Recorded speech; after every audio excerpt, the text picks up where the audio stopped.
Welcome back. You're watching Newsx. I'm Megha Sharma. India has described as preposterous the allegations that it is trying to scuttle the acceptance by the Biden administration of Pakistani ambassador designate Masood Khan to the United States.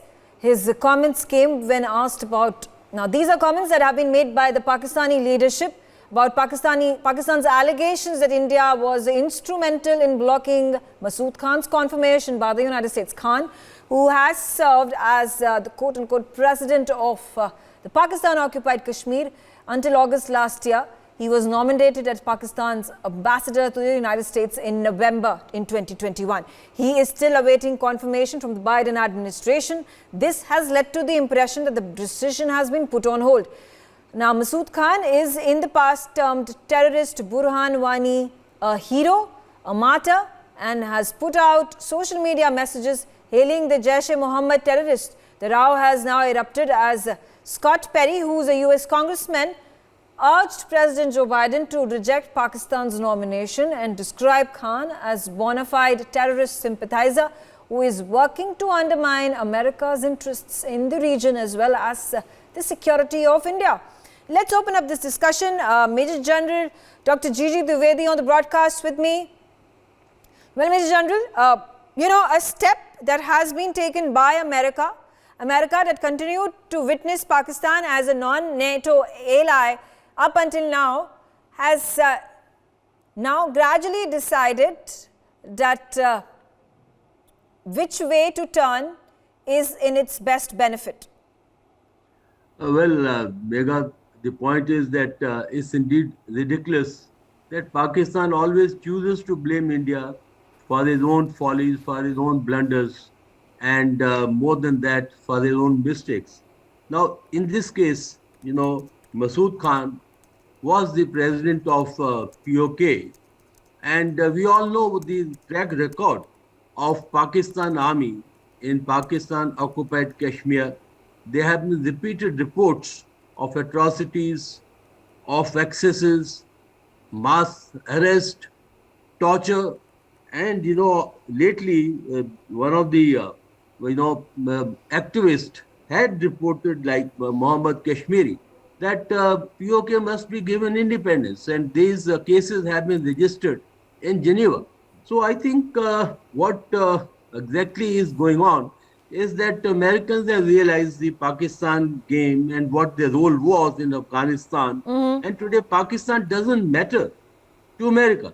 And this is purely the decision of American government, the president, and what Scott Perry has taken up the case, I think, is a very genuine case. But India has no interest in it. And why we be interested? Because the world knows Pakistan's track record. And I think they are paying for their own mistakes, own atrocities, and own excesses. And the very last, I would like to say that it's Pakistan, India bashing, India phobia is part of their culture, part of the DNA. And this is one more example of their foolhardiness. Okay. Joyita Basu, I would like to particularly focus not on the Pakistan bashing that is happening, attacking India, that is the trend, but the more significant approach that the United States at this point of time is taking on, and the support that is India seems to be getting from the United States in terms of vetting, verifying the position, the antecedents of Masood Khan, who has pro-jihadist sentiments. He has gone and hailed a Jaish-e-Mohammed terrorist. He has eulogized Burhan Wani no end. He was the president of Pakistan-occupied Kashmir. Now, this gives out a very strong message to India and the world by the United States and the Biden administration. Megha, I really don't know whether that is the reason why US has put it on hold. Of course, there must be some consideration about, India's sensitivities in place, but ultimately what is going to matter is what the US interests are. And as apart from his support to Burhan Wani and all, this particular gentleman is known for being very vocal about Afia Siddiqui. And he has been talking about why Afia Siddiqui should be released. And let's also not forget that this man also has been instrumental, in fact, in trying to, in fact, he did work with China to ensure that the Jaish-e-Mohammed terrorist, that Masood Azhar, was not put on the UN sanctions list for a long time. So he was part of that group also. So he has a long track record. He has a pretty, strong track record in terms of being sympathetic towards jihadists and not just necessarily Burhan Wani. And he's also part of that so-called Kashmir wing of Pakistan. Pakistan occupied Kashmir that is there. So yes, of course, but then you see, this was expected that that Pakistan will be picking up a man like this and sending him to Washington. Now, when you are talking about Indian interests, I'm certain the US also knows that India is very uncomfortable about having a man like this as ambassador to the US. Apparently, India has already once stopped France from making this. This gentleman tried to give a speech at one of the French official programs. Now, India worked on France and ensured that this guy did not get to speak over there. So the thing is that everybody, the world knows India is unhappy with him. But in this particular case, I think ultimately US interests will matter much more than Indian interests when it comes to the US.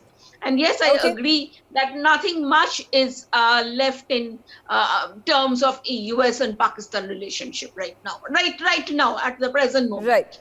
Yeah, of course, with the Afghanistan debacle that has just taken place last year. Ambassador Ashok Sajanar, do you think America is aligning itself more and more towards how India feels and has a perception of things when it comes to Pakistan? While this may not have been true a decade ago, it certainly has brought about winds of change in the recent few years and months. Yeah, recent few years and months, you could say that. But whether I think that would be a very strong statement, Megha, to say that the United States is aligning itself with what India thinks, because I think ultimately the United States will do what it feels is in its own interest, period. India might say about its discomfort with this person or, about some of the other situations. Because let's face it, Pakistan still continues to be a major non-NATO ally. It's not been removed from that list. Let's not fool ourselves by thinking that because India doesn't want it, meaning this happened in 2004, it's 18 years. And Osama bin Laden came in 2011. If the United States wanted some proof of Pakistan's perfidy and double face and nature and hypocrisy that it is playing both the sides, United States has had many experiences of that. Even more recently, this Summit for Democracy, Pakistan being hardly, meaning it's an apologist for a democracy. There are other countries, Bangladesh, Sri Lanka, etc., who are much stronger, much more robust democracies. They were not invited by the United States for this summit. And what does Pakistan do? It snubs the United States. It sort of, pokes it in the eye, saying, either China has told it not to go, or it says China has not been invited, so it will not go. So it is, I don't think that the United States is under any illusion of that sort that, But also, in view of, say, a number of these congressmen, senators, and political leaders and their voices and sentiments with regards to Kashmir, few years ago versus what has happened after the abrogation of 370, and now, the government of United States and its leader, the president, also putting out in the written, in the open, that, Kashmir being an internal matter of India, and there is no way that anybody else or they are wanting to interfere in that matter. Are these all interconnected, or are these statements to be viewed in isolation from each other? Is this to me or is this to This is for you, sir. Yeah. Okay. I think what Mr. Trump had said when he was here, he had said Article 370, CA, NRC, all these are internal matters for India. But I don't think that is the position of some of these segments of the Democratic Party, particularly the progressives. You know, when the presidential elections were taking place, you would have seen that these were quite vocal, and even as far as American Muslims are concerned, they had spoken out against the abrogation of Article 370. So I think all these things are taken in different slots in that sense. And,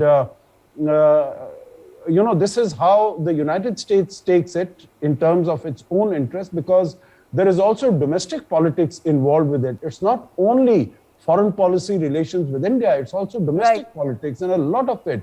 So I think we have to be clear about this. But, you know, the last point on this is, again, I agree with the previous two speakers, that it is ridiculous for Pakistan to suggest that India is behind it, meaning if it thinks that India has so much of clout and power and influence in the White House and in the State Department, well, that's very good for us. But I think we made our position known, and ultimately it is for the United States to take its own view, keeping in its own interest, and it would feel that it would be getting a person from who's president of a disputed territory, so to say, under the United Nations or whatever, and also who has had such a terrible track record as far as promoting terrorism is concerned. I think it will be a blot on its own image if it were to not do the due diligence and permit the approval of such a person to come as ambassador to United States. Okay, so Preity, then what would it take for the President Joe Biden and his administration to completely nullify the position that is being put out in an application by the Pakistanis for the appointment of Masood Khan as the ambassador to United States of America? Right now, it has been on pause since November. Why is there no action that is being done? Now, what are the back channel communication that is taking place between United States and Pakistan at this time? Namaste. Thank you, Ms. Sharma. Thank you for having me on the show. It's always a pleasure to be here. Well, I think we're starting to see the beginnings of exactly the point that you made. Like, this is when the administration does actually take a firm decision on the candidates that they approve and disapprove. I mean, we have to never forget that the US is a very sophisticated democracy with a very sophisticated intelligence arm, and they have thorough processes for vetting candidates that are nominees of such prominent positions in the US Congress. So you really need a unanimous approval, overwhelming majority.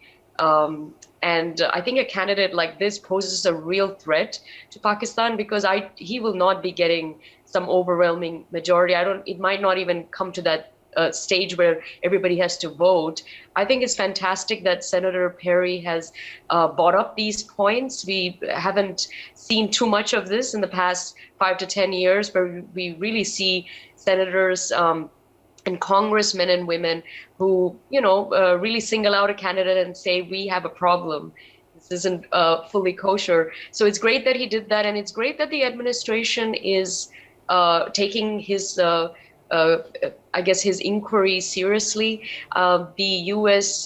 Foreign Affairs Committee and Oversight Committee will obviously discuss this in great length. So I think we're really starting to see very organically. I think the MEA was spot on. I mean, it's preposterous to think that India has anything to do with it. The US can see all of this themselves. They're not blind to any of this. So it doesn't need India. I think its own intelligence can do a great job. That's the very point, that, there needs to be a PR machinery that needs to be working aggressively when it comes to India and the affairs of India in the international scenario. And that's why I think we had been lagging behind when it comes to Pakistan or China, for that matter.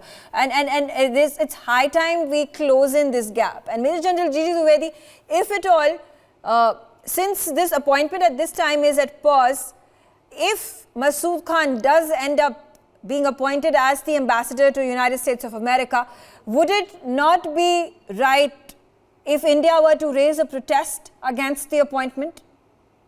Well, let's look at it at the larger perspective. As Preity brought out, that there's a certain amount of awareness amongst the Americans about the role of Pakistan and especially diplomats that are playing. And I think Masood Khan is one of the person who is under the spot and under the shadow.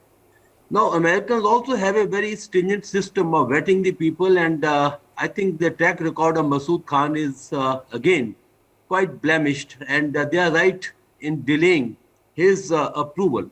Now, it's again very embarrassing for Pakistan that such a situation has arisen, and there are 2-3 reasons for this.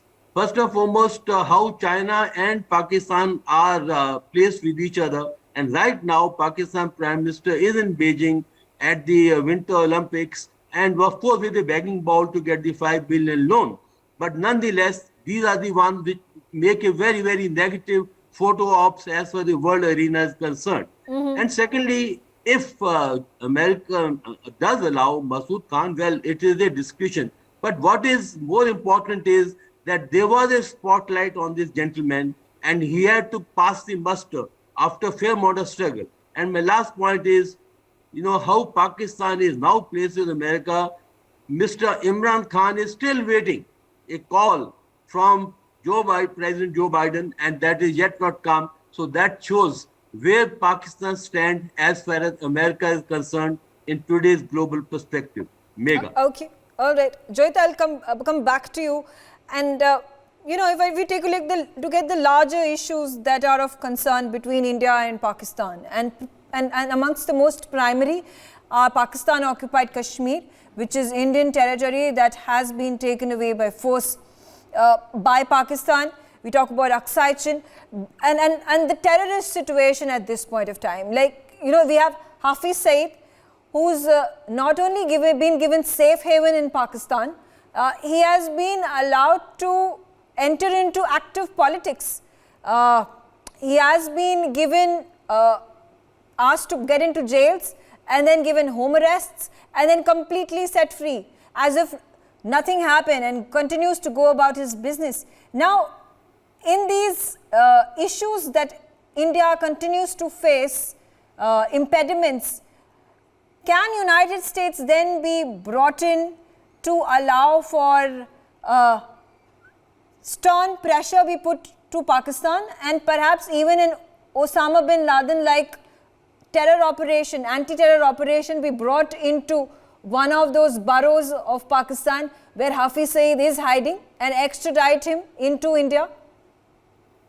Well, Megha, I don't think the US needs to be told about what is going on in Pakistan. They know very well what is going on in Pakistan. But they have continued to turn a blind eye. Yes, but at the same time, and they will, as everyone is saying, they will do exactly what suits their interest. They are not going to, maybe they can pay heed to what India is complaining about, when it comes to doing what they want to do, they will do exactly what suits them. So, for example, India has been saying that withdrawing from Afghanistan is a bad idea. That did not stop the US. Even the US wanted India to be part of that discussion and all. And the fact of the matter is that they did exactly what they wanted to do. So, number one. And number two, you see, the very fact that Pakistan is on FATF list right now is primarily because the US wants it there, okay, for no other reason. But at the same time, it seems like the US does not want Pakistan to implode. US, because you see, Pakistan has sold a very convenient story of, if we fail as a country, if we are already a failed state, they are already. The thing is, if we fail, what is going to happen is the nuclear weapons will land in the hands of terrorists and extremists. So that is one of the reasons perhaps the US does not want Pakistan to fail. So it keeps giving it booster shots time and again, through IMF, this and that. So that's how they do it. And if I can, so I don't think it will really work. But yes, they know very well. They have got other ways of showing their displeasure. Trump tried to do it by blocking aid for some time, but even then he resumed aid after some time. And Mr. Biden's way of showing displeasure is not talking to, say, for example, Imran Khan for over a year that he has been in office. Of course, Pakistan has been downgraded. No, but all these things now, if I can mention about what you mentioned earlier, whether India should protest or not, are we looking at being hyphenated with Pakistan? I think we have moved beyond that. So let them do whatever they want to do. In fact, that is something, while we ensure that Pakistan does not run away with the narrative against India in policy-making circles or in certain influential people or amongst communities, I would say, I think let them stew in their own juice, let them commit their own mistakes. I mean, it is only a very immature country that will send a controversial man like this as ambassador to the United States. All right. So let them suffer for that. I think we are a little above that, much more above that, I think. Okay. Then Ambassador Sajjanar, whatever has transpired in the last 48 hours in the Middle East, northern Syria, where an ISIS chief has been raided and killed, well, there was a suicide attack that had happened over there and that led to his death. How soon does the United States of America realize that the tentacles of terrorism do not emanate from the Middle East, but are actually right here in Pakistan, and that's where all the action needs to be brought in? Yeah, I think the United States has known it all along, Megha, that, Pakistan is the epicenter of terror. As Preity said very correctly, their intelligence is very good. They knew, you recall the tweet of 1st January 2018 when Donald Trump, whatever any individual's views regarding him might have been, but he was using information that was provided to him by his intelligence agencies. And he said that we've been providing about $34 billion to Pakistan, and they have been providing safe havens. All the people whom we need, they are based in Pakistan, and they consider us to be fools. They are supporting them. So it's not that, America doesn't know, or even in the past when Pakistan was developing its nuclear weapons, that America didn't know. America knows everything, but it is in its own strategic view and strategic interest that it will take any action that it deems fit at that particular point of time. So definitely, as far as Syria is concerned, it goes and it sort of, tries to bomb, and there is suicide.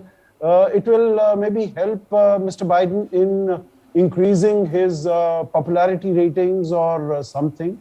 I'm not very sure of that, but I don't think the attention of the world is really so much on Syria at the moment that this would have much of an impact. Okay, and Preity, before I close up this discussion, a last response from you. Now, like the US Congressman Scott Perry has come out and made his issues and concerns very clear in a statement to the Biden administration. Should there be more of these congressmen that should rally up against the appointment of this very dubious character that is Masood Khan from Pakistan? And what's happening to the various Indian Americans who are in the United States polity? Voices from them are also going to make a lot of difference. Absolutely. I mean, we need to see so many more senators and congressmen like Senator Perry come out and speak on this. I think this year and in the years to come, we will really see an increase in this. I have no doubt about that. It's happening already. I think the winds of, I guess the political winds are changing here. And so far, a lot of these voices have been coming from the GOP, the Republican side. But honestly, I think there is, as far as Pakistan is concerned, I think there is consensus across the board that it's a problem state, and not for America's best national security interests. I think people on both sides can see that if they're being honest with themselves. So we will see, and we are starting to see voices from across the aisle, which is great. Okay. I agree with you. I think the Indian American politicians should be the strongest voice, but it doesn't really matter where the voices come from as long as they come. So I welcome, I think, that, and let's hope we have louder and many more voices, such voices in the future. Absolutely.